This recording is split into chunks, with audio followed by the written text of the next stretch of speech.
Tim, thank you so much for taking the time to speak with me. First things first, man, how's your day going?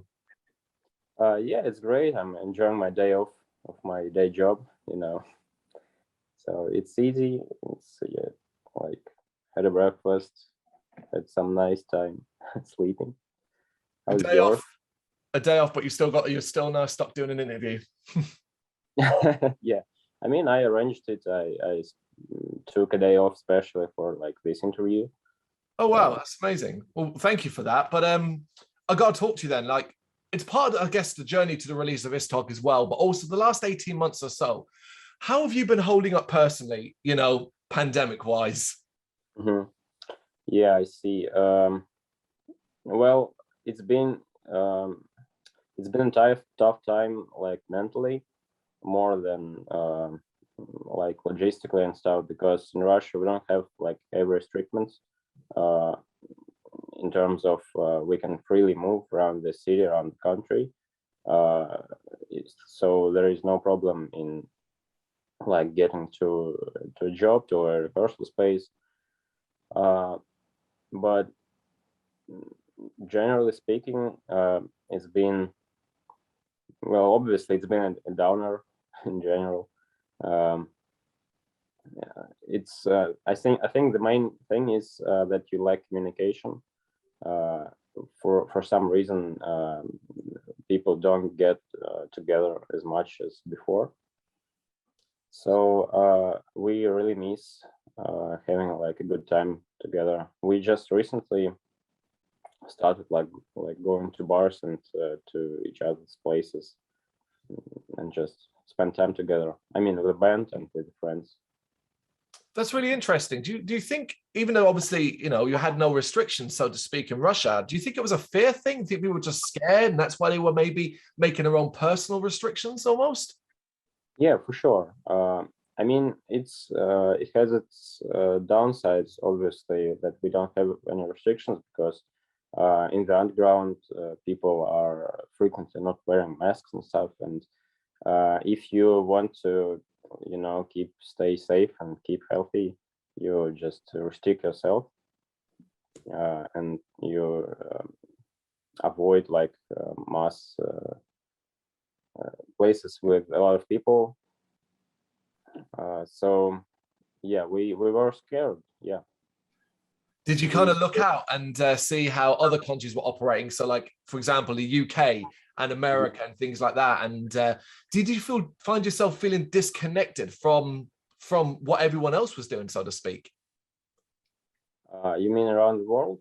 Yeah. How everyone, like pretty much how a lot of other, particularly Europe, I guess, more than anything else, how the restrictions and lockdowns and cancellations of major festivals and live shows and all of that.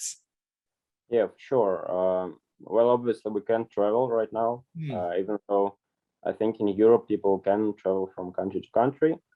But you can go from Russia as a tourist. If you got a job there, you can. If you are, driving like a truck with some cargo, you can go to Europe. But as a tourist, you still can. And obviously, it was a big part of our lives here because St. Petersburg is like closer to Europe than any other Russian big city. So we usually went to like Estonia, Finland, and stuff, even without shows, even without gigs. And especially if some big band came to Finland, say New Roses, I think it was like a couple of years ago. It was like a good practice to like get in a car and just drive there, have a good time. But yeah, right now it's tough, and especially speaking about shows in Europe, we got like I think biggest of our shows, and it's so frustrating to not being able to connect and just to speak with your friends. No, completely. I mean, every band from the smallest to the biggest has been in some form of the similar situation. TRNA, overall, do you think then you guys as a unit, as a group, have managed to get through it pretty much okay in a good, positive mind overall? Well, we have an album on our hands right now. Yeah. After yeah, that's a big positive thing, I guess. And yeah, of course we spent like more time rehearsing, doing some new stuff. But yeah, I think we've been through a tough time. I'll say that, but we've come out of the crisis, so to say. Um, Speaking of just three of us, we all have some like personal stuff to cope with.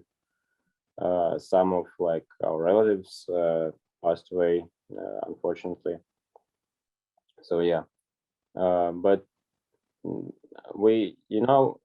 it comes down to our to how we think about music we do, because every time we go to a rehearsal space, we try to leave like all of our everyday problems behind and just to meditate, to have like a good time together, to to enjoy this like therapy of creating music and I stuff. love that. I think that really comes through as well in the new album. Talking of which, when you first sort of started work on Istok, did you initially set out to create something that, if in my own words, is so focused on emotive peacefulness? Was that initially the goal? Like, we want this to be something someone can sit down in a dark room, curtains are closed, lights are off, and just lose themselves to?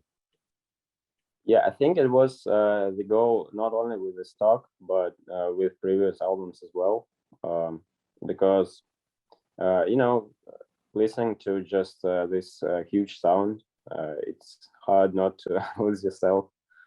Um, but yeah, with Istok, I think it was a bit different because the most of compositional process before was taken up by Andrei, our guitarist. He usually brought like ready pieces from home, like parts of tracks, and what we did on rehearsals was just um, me like creating drum parts, Anton playing bass on top, and switching up parts, like producing some structure and stuff. But now it was, I think it was from ground up built by all three of us together on the hostel space. And I think it comes through, especially with like shorter tracks. It just came about almost unintentionally because we were just jamming, practicing some parts of tracks, replacing, like changing places. And when we stumbled upon like a stable structure, which would sound good altogether, it was 7 to 10 minutes, unlike before. So we thought, like, why to drag things out, and we didn't want to like intentionally do longer tracks because it's just how things went. Was it easy to shut that part of your head off, that kind of like how you previously worked, and that you might have been like, no, this needs to be 12, 15 minutes long because we're missing this part and missing this part? Was it easy for you all to go, no, we're okay with it how it is? Well, it was surprisingly easy, I would say, because we just have one track, which is Rebirth, which is 12 minutes, I think. It was created first. Yeah. If I'm not mistaken, it is Rebirth or Shining, either one of them, which are like which have longer post-rock like parts, crescendos. So it was like the older way of thinking, but then came this newer, shorter way of doing stuff, and we were like, whoa, we can do that too. Evolution by accident. Yeah. So that's kind of intriguing, because it makes you kind of wonder, well, way in the future, next time, you wouldn't necessarily be able to force that again, because it was, as you said, an accident. So it's going to be very much, I guess, whatever you plan to do will just be what happens naturally in that space again. Yeah. I mean, speaking of the things we do now for like future records, we kind of holding it in our hands, that in our heads, that we probably need just one longer track to, to pay homage to our older style and to the fans who enjoy us for like those bigger songs. Yeah. But we, the key is we never want to force anything upon ourselves. And I think that's the only healthy way of creating stuff, because it is easy to force yourself in a corner, so to say, creatively, where you expect too much from yourself and say like think of that I should do that, I must do like a longer song here and a shorter here, and it's really like limiting. So from starting from Istok, I think it is like what comes out comes out. Yeah. I mean, Istok's your fourth album. You've kind of earned your creative freedom at this stage, I believe. Yeah, I hope so. Yeah. Do you think the escapism that you provide in Istok is more important now than it ever was before? That's a tough question. I think it is because I think everyone in the world was affected by 2020. But we all had our problems before that. Yep. Maybe it wasn't like so drastic, but yeah, I think it is still important. Do you like, I mean, when I use that word escapism, do you think that's a good summation of the band as a whole? That whole escapism, we can get out of a place and just for 40 minutes, 30, 40, 50 minutes, however long an album is, and just be with it? Well, that's a good question you asked. I wouldn't say like that. It's like a total escapism, and you should like be unaware of anything that happens around you. But in general, it is like to create a like sort of a blissful experience. But there is like an undergoing message about the nature and how we should preserve it and stuff, and try to like save the thing that very much inspires us, and that very much inspires people around the world, which might not even realize it. Yeah. So, yeah. I think it's also worth remembering as well that we can talk about peace, we can talk about nature, we can talk about all these inspiring events, but at its core, we are still talking about a metal album as well. So you have those, you still will get that too. Yeah, of course. I have to ask then, the collaboration with Geria on Shining, how did that come about?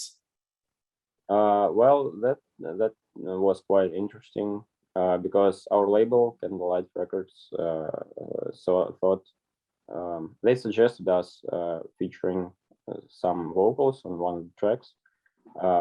It was planned to do 2 tracks, but it just didn't come together because of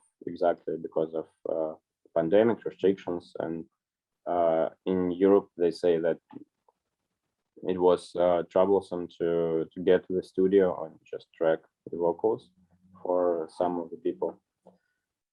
So yeah, with Guerrilla, it was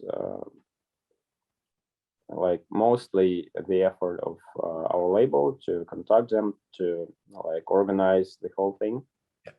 And we trusted them a lot. We just didn't like sit and nitpick stuff. We thought, yeah, Guerrilla, that's like an awesome band with extremely talented vocalist. Why not? So when we heard like the first results, we've waited quite a lot, I think. But when we heard first results, we were like, whoa, that's exactly what fits the song so great. It's an incredible collaboration, as you said. And it's also really cool that if you want to hear Shining on the album without the vocals, the instrumental side, it's there as well, which was a really inspired decision, I thought. Yeah, I think it was like unavoidable. We are an instrumental band after all. We don't have vocals, not because like we didn't find anyone, but because it is intentional. And it was kind of fun to read a review on Kerrang, where they said like, well, you could not include the instrumental Shining because it's unnecessary and stuff. And I was like, what? Man, didn't you listen to the previous albums or stuff? Everyone's got an opinion, right? I mean, whether that I would massively disagree with that. I think it is extremely necessary. I have to ask you then about this, right? So in metal, we like to genre box. We have a thing where no matter what music you play, we want to put you in somewhere. Are you death metal? Are you thrash metal? Are you black metal? Are you this, that, whatever? With TRNA, you kind of get lumped into the shoegaze, black gaze, post-black metal thing. And that has a bit of a glass ceiling on it. Is that something that you're aware of and that you're trying to avoid being boxed in, or does it not really matter? Well, that if we go back to like limiting yourself talk we had previously,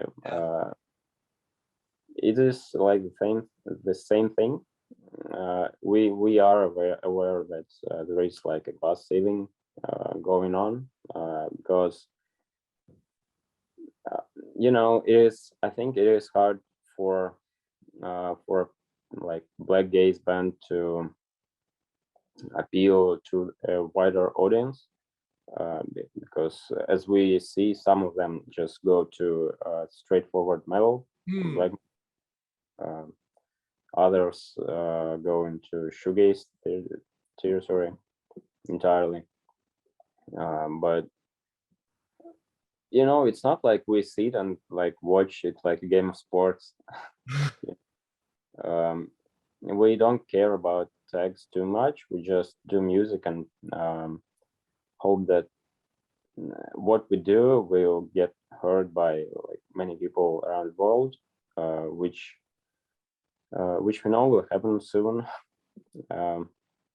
because we got a lot of fans that are not even like metalheads, which listen to our stuff and say like, "Whoa, this is some new stuff." And when people also always ask me about like, let's say on my day job, we meet like with a colleague, and I mention that I'm in a band. He asks, "What kind of music do you play?" And it always boggles me because if I say I play metal, it's like instantly almost a repulsive thing. Yep. Not personally, but musically, because people always assume like screaming vocals and like heavy melodies stuff. But if I say shoegaze, it's not also like entirely true. Straight over their head as well. Yeah, so it is hard to describe what music do we play, but I always say just listen to it. Exactly that. We love the genre box, but it also exists for a reason. Just go listen to it and make up your own bloody mind. Yeah, sure. Talking of which, it's been, well, the dust is barely settling. It's not even been a full week since Istok was released. Have you been paying attention to the reaction, and how have you found it so far? I mean, it's getting rave reviews. We ourselves gave it 10 out of 10, one of the best albums we've heard this year. No worries. Are you quite happy with what you've been hearing? Well, yeah, I mean, I'm not as focused on like reading reviews as I was with Earthgold, because we released it like independently, and it was like it was so exciting to see like bigger publications review us. We had like 3 lines about Earthgold on Pitchfork, which was like, whoa. Like a minute of of fame for us. But now with the bigger label, I'm more confident in like bigger appeal for our music. Yeah. But it is good to see completely new people in our crowd. And speaking of reviews, yeah, I think it is so positive that I'm almost tired of it, in a good way, obviously. But you know, we have a thing with our band that we share like negative reviews or comments in our chat because they are so rare, man. It is like ridiculous. But sometimes, yeah, people write that it's boring and it's like lacks vocals in every track, which we reply to like, have you heard about Alhava? A negative review does no harm, provided provided it's justified, justification. If they're explaining it, it's like, okay, it didn't work for that person. That's always kind of interesting. Yeah. It is funny that they say, I mean, you're not getting them. What you're going to do? It's a good thing you're not getting them, but then, you know, you don't have the fun. No, but I mean, it's fun. Negative feedback is always fun. If it was all negative, yeah, we'd worry, but No, that's fair enough. Overall, then, do you think the Russian metal scene is getting a bit more worldwide attention? And do you feel as though you're part of that reason the Russian metal scene is getting a bit more attention? well, we are certainly part of it, but I'm not sure if we are like a bigger part or a smaller part. But yeah, Russian, Russian music was considered like as exotic for a lot of time, starting like from 2000s. No one would like hear bands from Russia and say, "Oh, that must be a cool band." Yeah, fair. Historically, it wasn't the case, and there are reasons for that. Because in Russia, only recently we got means to produce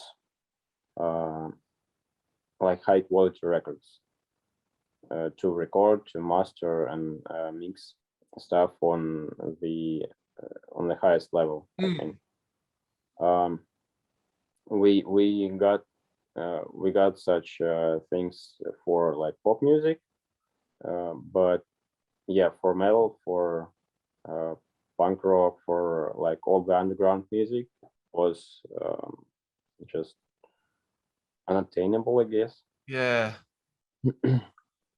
So now the situation is changing happily, and almost anyone can get a decent sounding record, and anyone can get it out on Bandcamp and like streaming platforms. It is not, if you say, I don't know, 5 or 10 years ago that we got like our music on Spotify and Apple Music, it was like, oh, wow, you're cool. You did so much for this, you must be famous. But now, yeah, it's different. And it is cool because I think there is so much talented people in Russia, who now get like a proper attention from all audience. Absolutely, and it's one of those deserved things as well, and hopefully it just continues to grow and grow. Tim, last question then. What's next for TRNA? And we are talking more about what you're kind of hoping to achieve, because I realize there's an incredibly load of difficulty still when it comes to touring and things like that. And, you know, you've literally just released a new album. So right now that's the focus. But kind of, I guess, what you hoping that maybe you might be able to get done in the next year or so? Well, while we can't go abroad, I think we will focus for like creating content here. We got like a live video planned, another music video, I hope. Video production is kind of a new thing for us. Oh, cool. doing it just for Istok, because guys from Candelight said like you gotta have a music video and a lyric video too. So it is like a good force that motivates us, and there are things we have never paid attention to that we really should have. For example, we had like first photo shoot for Istok only. Before that, we had only like pictures from live shows and stuff. And I think if speaking in terms of social media and stuff, it's kind of a disaster. We should fix right now with a new album out. So yeah, after that, I think we'll concentrate on just writing new stuff. Writing new stuff happens like from day to day, like regular. Sorry, it's just a lot of English. Doing brilliantly, man. You're doing brilliantly. No, thanks so much. Yeah, so after creating like some visual content, I hope we will concentrate on writing and arranging stuff and getting like ready tracks done. So yeah, not touring is quite sad, but it frees up a lot of time for studio time, for like recording, producing. After all, we have like other projects as well. Yeah. So yeah, I think in general it will result in more content, like digital content, which everyone could share and see. It's fascinating that you're not only having the time to do this, but also the changes that now that you're with Candelight and they're saying, hey, you must do this stuff that you never did before, that now you have to do, but you thankfully have the time. So good luck with all that learning and picking that stuff up. Oh, thanks so much. Tim, thank you so much for taking the time to do this. I really appreciate it. Thank you so much. Thank you very much for watching. You can check us out on gbhbl.com as well as on Facebook, Instagram, Twitter and Tumblr. Go to Patreon to help us out over there. That's patreon.com/gbhbl, as well as Big Cartel, where you can find some of our merchandise. We have a podcast running on SoundCloud and Apple Podcasts. And of course, if you like this video, do us a favor, hit the subscribe button and help the channel grow. Games, horror and heavy metal. What else is life for?